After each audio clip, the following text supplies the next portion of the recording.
आस्था और यूनो निकल रहे होते हैं उनके एंट्रेंस एग्जाम के लिए, और तभी ही फादर और सारे के सारे बच्चे उनको बोलते हैं ऑल द बेस्ट यूनो, और आस्था तुम जल्दी घर पे आ जाना। फिर उसके बाद जब वो लोग निकल रहे होते हैं तो सिस्टर लिली को थोड़ा फ्लैशबैक आता है कि जब वो नई नई आई होती है इस चर्च में, तब आस्था और यूनो दोनों ही बहुत छोटे रहते हैं, लेकिन आस्था तभी से उसको शादी करने की बात करता रहता है। फिर उसके बाद आस्था और यूनो दोनों ही जा रहे होते हैं रॉयल कैपिटल की तरफ। उसके बीच में आस्था इमेजिन करता है कि जब वो विजर्ड किंग बन जाएगा तो उसकी जिंदगी कैसी रहेगी। वो एकदम विजर्ड किंग के कपड़ों में उड़ता हुआ जाएगा सिस्टर लिली के पास और उसको अपने झाड़ू पे बैठा के उसके साथ उड़ जाएगा। और फिर ऐसे ही वो लोग उनके जर्नी पे चलते रहते हैं। उनके जर्नी में बहुत सारी बाधाएं आती है, बारिश होता है, वो लोग सैंड वाले एरिया में पहुंच जाते हैं, उनके पास खाना नहीं होता है तो वो लोग मछलियां खाते हैं, जानवर खाते हैं, उनके ऊपर पत्थर गिरते हैं तो वो लोग पत्थरों को तोड़ के ऐसे बहुत सारे दिनों हफ्तों के बाद वो लोग रॉयल कैपिटल तक पहुंच ही जाते हैं। और ऐसे ही जब आस्था और यूनो रॉयल कैपिटल में पहुंचे तो वो लोग देखते हैं कि ये जगह उनके चर्च से कितनी ज्यादा अलग है। यहाँ पे हर जगह खाने की चीजें हैं, सब लोग खुश है और बहुत सारी प्रॉस्पेरिटी है यहाँ पे, और सारी की सारी चीजें भी बहुत एक्सपेंसिव है। वेल तभी वो लोग देखते हैं विजर्ड किंग का कैसल, और तब आस्था बोलता है वो कैसल मेरा होने वाला है कुछ समय बाद। फिर उसके बाद हमें दिखाते हैं कि आस्था असल में एक पर्पल कलर के कॉइल्ड स्नेक को खा रहा होता है जो उसे एक बूढ़ी औरत ने दिया होता है, और ये लोग ऐसे ही रॉयल कैपिटल के थ्रू चल रहे होते हैं। और तभी लोग पहुंच जाते हैं एंट्रेंस एग्जाम वाले एरिया में, और तभी हमें दिखाते हैं कि यूनो और आस्था दोनों ही लाइन में खड़े होते हैं और अपना नंबर ले रहे होते हैं। तभी यूनो जाता है, वो अपना ग्रिमरोल को चेक करवाता है, तो उसका ग्रिमरोल देख के सब लोग शॉक हो जाते हैं, बोलते हैं अच्छा तो तुम वही हो जिसके बारे में सब लोग बात कर रहे हैं, 4 लीफ वाला बंदा। वेल तुम्हारा नंबर है 164। और फिर उसके बाद आस्था की बारी आती है। आस्था जब अपना ग्रिमरोल दिखाता है तो सामने वाला बंदा बोलते है अरे तुम्हारा ग्रिमरोल तो बहुत गंदा है। वेल जो भी हो तुम्हारा नंबर है 165, चलो जाओ अंदर। फिर जब ये लोग एंट्रेंस एग्जाम के लिए खड़े रहते हैं तो यहाँ पे बहुत सारी चिड़ियाएं आती हैं और वो सब लोगों के ऊपर उड़ने लगती है। तो तब हमें मालूम पड़ता है कि ये जो बर्ड्स है इनका नाम है एंटी मैजिक बर्ड्स। ये लोग उनके पास ही जाती है जिसके पास बिल्कुल भी पावर नहीं होता है। तो लोग देखते हैं कि यूनो के पास तो एक भी बर्ड होती ही नहीं है। और तब हमें दिखाते हैं कि आस्था के ऊपर तो हजारों बर्ड्स बैठी हुई रहती है, जो ये सिंबलाइज करता है कि आस्था के अंदर बिल्कुल भी मैजिक नहीं है। और फिर आस्था इन सब बर्ड से बचने के लिए भागता रहता है और वो जाके ठुक जाता है एक मसल वाले आदमी में और उसको सॉरी बोलता है, लेकिन वो आदमी एक सिगरेट फूकता रहता है और बोलता है कि ओए छोटे चल निकल यहाँ से। और फिर तभी ही आस्था इसके ऊपर एक हाथ रखता है और बोलता है अरे भाई तुम तो बहुत बड़े लग रहे हो, तुम्हारी बहुत टफ जिंदगी रही रहेगी। तो ये बड़ा बंदा आस्था को उसके सर से उठाता है और बोलता है अब मैं तुझे खत्म करने वाला हूँ। मीनवाइल वहाँ पे इसका एक दोस्त आता है और बोलता है कि अरे तू यहाँ पे क्या कर रहा है। तभी बाकी सब लड़कियां इसको देखती है और बोलती है अरे ये तो वही है स्पेशल मैजिक यूज करने वाला बंदा। और उसके साथ एक और बंदा होता है जो होता है एक्सपर्ट इन इनकैंटेशन मैजिक। और तब हमें मालूम पड़ता है ये जो बंदा होता है मसल वाला वो असल में एक मैजिक नाइट्स के स्क्वाड का कैप्टन होता है।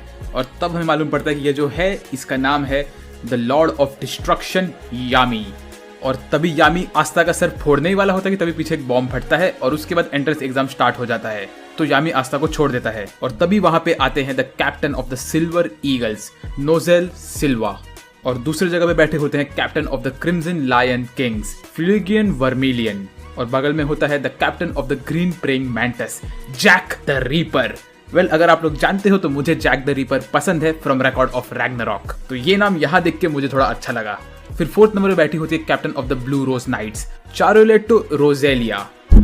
फिर उसके बाद 5th नंबर पे बैठे होते हैं captain of the Purple Orcas Poizot. फिर 6th आती है captain of the Coral Peacocks Dorothy Unsworth, जो कि सोते सोते चल रही होती है। फिर 7th नंबर पे होते हैं आक्वा डियर के कैप्टन रिल बॉयस मोर्टियर। फिर उसके बाद नेक्स्ट आते हैं वो इंसान जो कि नेक्स्ट विजर्ड किंग बनने वाले हैं। ये होते हैं William Vangeance the captain of the Golden Dawn. और फिर लास्टली आते हैं captain of the Black Bulls Yami. ये कहा जाता है कि जो एक एक मैजिक नाइट के कैप्टन है उनके अंदर 100 मेजेस की ताकत होती है और वो सब नेक्स्ट विजर्ड किंग बनने के लायक होते हैं। तो फिर हमारा रेड एंड व्हाइट बाल वाला कैप्टन बोलता है कि अब मैं तुम्हारा एंट्रेंस एग्जाम स्टार्ट करने वाला हूँ। ऐसा बोल के वो एक मैजिक स्पेल यूज करता है जिससे आसमान पूरा ब्लैक हो जाता है और उसमें से एक पेड़ निकलता है और वो सबको एक झाड़ू पकड़ा देता है। फिर हमारा रेड एंड व्हाइट बाल वाला बंदा सबको एक्सप्लेन करता है कि तुम सबका एग्जाम अब स्टार्ट होगा और हम 9 के 9 कैप्टन्स तुम लोग को इवेल्युएट करेंगे और हम में से जिसको जो पसंद आया उसे हम हमारे स्क्वाड में ले लेंगे। वेल इन केस 2 कैप्टन्स को एक बंदा पसंद आ गया तो उस बंदे के ऊपर है कि उसको किसका स्क्वाड ज्वाइन करना है, और अगर किसी भी कैप्टन को कोई बंदा पसंद नहीं आया तो भाई तुम्हारा हो गया बाय बाय। तो फिर ये बोलता है कि पहला एग्जाम ये है कि तुमको इस झाड़ू के ऊपर बैठ के उड़ना है। वेल चलो स्टार्ट करते हैं। तो सारे बच्चे झाड़ू पे बैठ के उड़ने की कोशिश करते हैं, कुछ उड़ पाते हैं, कुछ उड़ते उड़ते गिर जाते हैं। तो सारे के सारे कैप्टन्स इन लोग को इवेल्युएट करते रहते हैं। वो बोलते हैं कि इनको देख के ही हमें मालूम पड़ रहा है कि कौन अच्छा मेज है और कौन नहीं।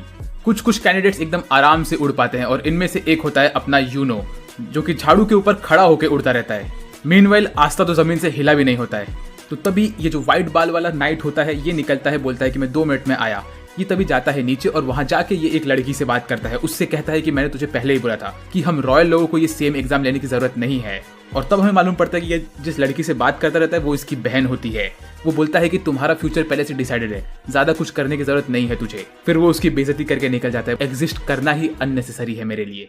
फिर उसके बाद होता है मैजिकल एबिलिटी का एग्जाम, जिसमें सारे बच्चों को मैजिक पावर यूज करके एक ब्रिक वॉल को तोड़ना होता है। इसमें भी आस्था कुछ नहीं कर पाता है। फिर उसके बाद होता है मैजिकल एबिलिटी कंट्रोल एग्जाम, जिसमें उनको उनके मैजिकल एबिलिटी से एक उड़ते हुए पेपर को फाड़ना होता है उसके बुलजाय में। यहाँ पे भी आस्था कुछ नहीं कर पाता है। वो अपने हाथ से उस पेपर को हवा में फेंकता है और सारे के सारे कैप्टन हर एक चीज को ऑब्जर्व करते रहते हैं। फिर होता है क्रिएशन मैजिक एग्जाम, जहाँ पे उनको उनके मैजिकल पावर से कोई चीज को क्रिएट करना होता है। कुछ बच्चे अपने फायर पावर से एक फायर बर्ड को क्रिएट करते हैं, कोई एक स्टैचू क्रिएट करता है और आस्था सिर्फ हवा में हाथ खोल के खड़ा रहता है। फिर उसके बाद होता है डेवलपमेंट मैजिक एग्जाम, जहाँ पे उनको एक सीड को ग्रो करना होता है और आस्था यहाँ पे भी कुछ नहीं कर पाता है।